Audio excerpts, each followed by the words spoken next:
तो friends welcome back to my channel. और friend आज के इस वीडियो सीरीज में हम लोग डिस्कस करने वाले हैं एसिम्प्टोटिक नोटेशन जिसे रेट ऑफ ग्रोथ भी कहते हैं। और मेनली इसमें तीन प्रकार के नोटेशन पढ़ने हैं, जिसमें पहला आपका है बिग ओ, दूसरा आपका है बिग ओमेगा, तीसरा है आपका बिग थीटा।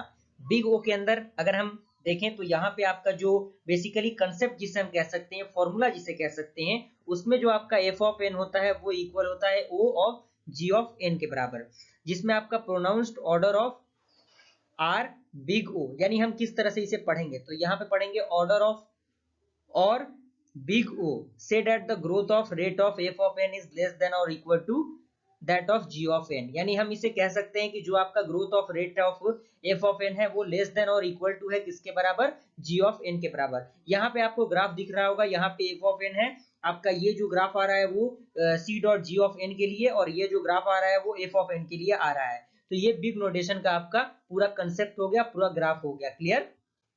उसके बाद फ्रेंड आपका है बिग ओमेगा, जो कि लोअर बॉन्ड के लिए आधारित होता है। तो यहाँ पे जो एफ ऑफ एन होता है आपका फंक्शन, वो omega into G of N के बराबर होता है, जिसे हम लोग प्रोनाउंस करते हैं ओमेगा के द्वारा इसको।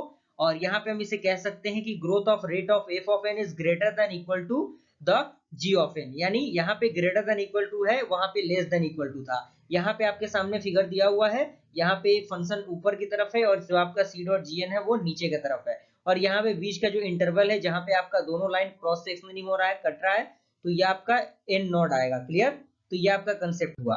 उसके बाद फ्रेंड आपका अगला है वो है बिग थीटा, जिसे हम लोग थीटा से डिनोट करते हैं, जो कि सेम ऑर्डर के लिए होता है। इसमें एफ ऑफ एन जो होता है वो जी ऑफ एन के बराबर होता है, जिसे हम लोग थीटा के थ्रू पढ़ते हैं। यहाँ पे आपका थीटा होगा क्लियर, यहाँ पे आप थोड़ा सा करेक्ट कर लीजिएगा।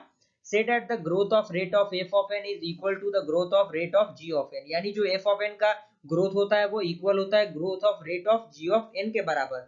और यहाँ से हम इसे इस प्रकार भी कह सकते हैं। बेसिकली यहाँ पे जो ग्राफ दिख रहा है, ग्राफ आपका इंपॉर्टेंट है, और जो कंसेप्ट है आपका वो इंपॉर्टेंट है, एग्जाम में आता है तो आपको कम से कम इतना बनाने के आना होगा क्लियर। मिलते हैं अगले वीडियो में, तब तक के लिए थैंक यू।